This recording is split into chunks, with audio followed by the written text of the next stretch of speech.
what they see as racist, misogynistic, and anti-LGBT sentiments expressed by Donald Trump. But among those protesters, I have to tell you, there are also some supporters.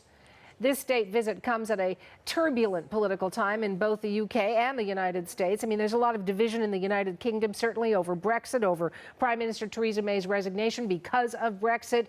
Trump's controversial remarks have made him, you might say, a polarizing figure globally. So what are the implications of this state visit? What aftertaste will it leave? I'm sure you have many questions. We're going to take them live. This is a lot of fun because you get to be part of this and get to, ask those questions and look for answers from people who are in the know. We've planned a live stream Q&A with CBC's Renée Filippone in London. And as you can see, she is joined by a special guest, that is politics reporter for the Daily Telegraph, Camilla Tominey.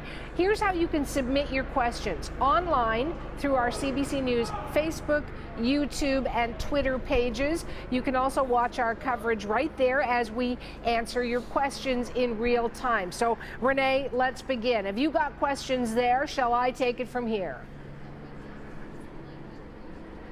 You take it. All right, let me check what our viewers have written in. On Twitter, one viewer wants to hear a clear assessment of the size of the protests versus the fans who were cheering during all of the pomp and pageantry. Renée.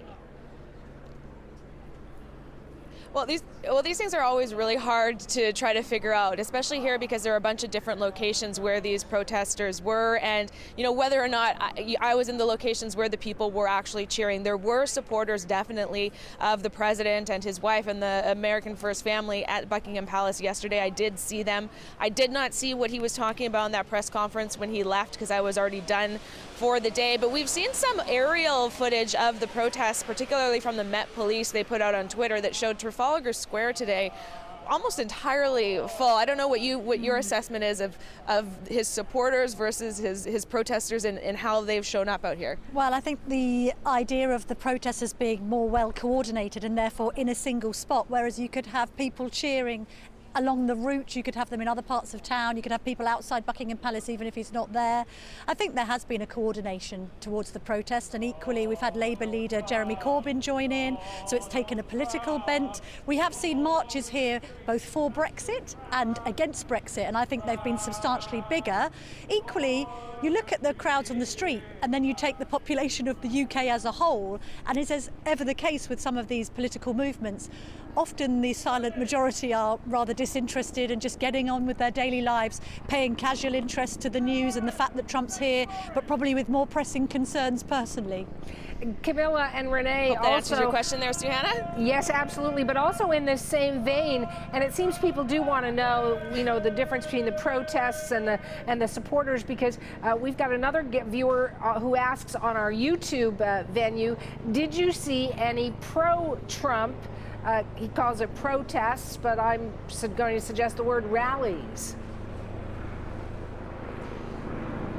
There were definitely groups of individuals who were supporters of Trump. When I was at one of the rallies at Parliament Square earlier, there was a group of them who showed up. There was a bit of confrontation between the two groups, but it really didn't go anywhere past sort of loud debating. But Camilla, I think, kind of spoke to that already when you mentioned there definitely are groups of pro-Trump individuals, but maybe just not as coordinated. Also, I think there's a general sense that there is respect here for the office of the President of the United States, and some of those people that wouldn't dream of coming out here and protesting but might not find Trump's personal views particularly appealing, support the state visit because they see it as important for post-Brexit diplomacy. They see it important to have the royals take a central role.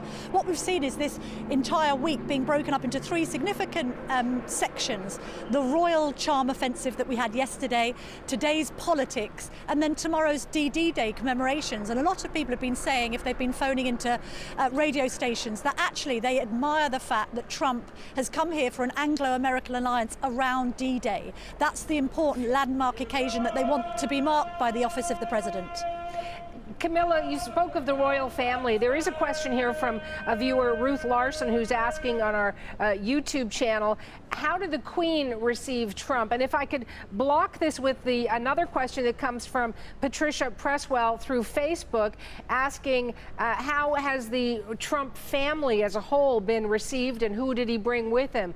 So if I could ask the two of you to tackle that in terms of the way the Trump family has been received by royalty. I think very cordially is the answer to the question. The Queen receiving them in the Buckingham Palace garden on very familiar terms. So we saw her say to Melania Trump, lovely to see you again. And then we saw Prince Charles, who, as we know, has probably got diametrically opposed views to Trump on climate change, greeting him by his first name and saying, nice to see you, Donald. We then had scenes unfolding inside Buckingham Palace where the couple and their children, Ivanka is here, Donald Jr., Eric and Tiffany are all here. They were shown around the exhibition, and again, I think a body language expert described Trump as appearing like a kid in a candy store. He seemed delighted to be there. He then expressed very warm words on Twitter afterwards, saying that love was all around and it was very cordial and convivial.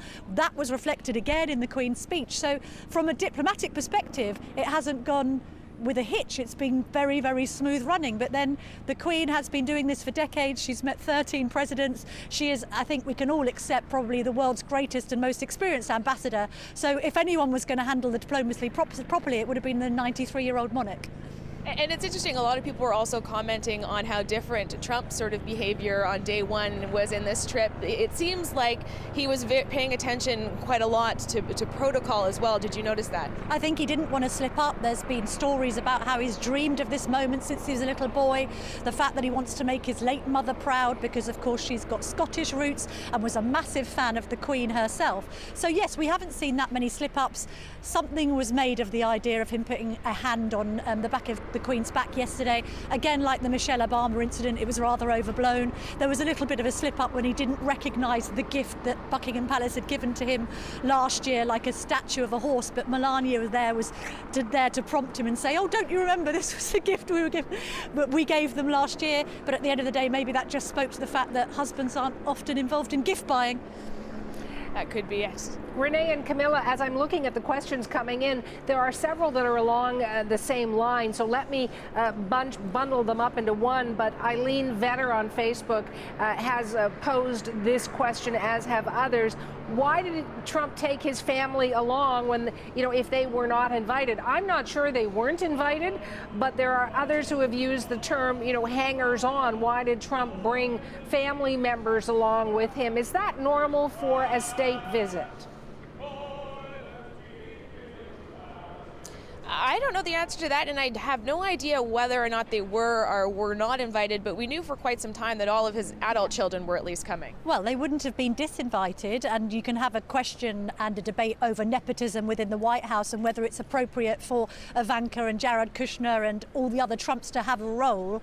I think from the royal perspective, they couldn't actually accommodate any of the Trumps at Buckingham Palace because it's being renovated, and so are the visitors' quarters. So all of the family are being put up at the Corinthia Hotel, which is just half a mile behind us. But effectively, it was a family occasion on both sides. You had the Windsors as a family supporting the Queen, and then I felt very much that it was the Trumps as a family supporting the president. So when Mrs. Obama came for a working visit, not a state visit, she brought both of her daughters, and in fact she later revealed that the Queen had given them a private tour of the palace. And we have a question on Facebook as well from a gentleman named Robert O'Neill, and I've heard different numbers that have been thrown out. Do we know how many millions of dollars this has cost, this trip to UK taxpayers? Well, we know that the security bill in pounds was 18 million from the Chequers trip. You've got to factor in the fact that this is London, it's multi-locations, so I'd say probably significantly higher than that. The Metropolitan Police, which does fund it via taxpayers' money, never comments on security costs, but I think we can be safe to say that it's in excess of £25 million.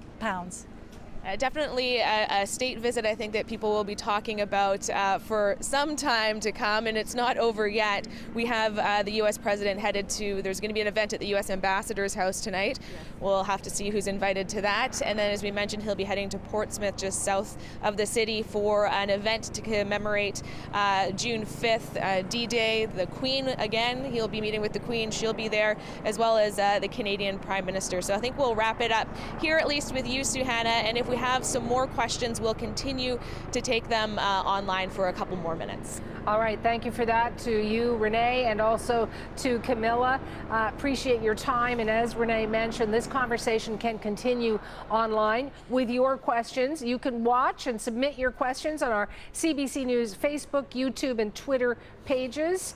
You're watching CBC News Network. I'm Suhana Marchand. We are back in just a moment.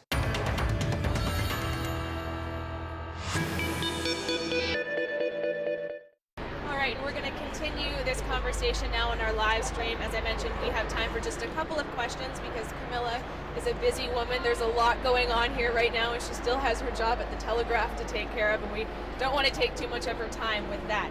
A question from Dave Jacobs on Facebook, Camilla.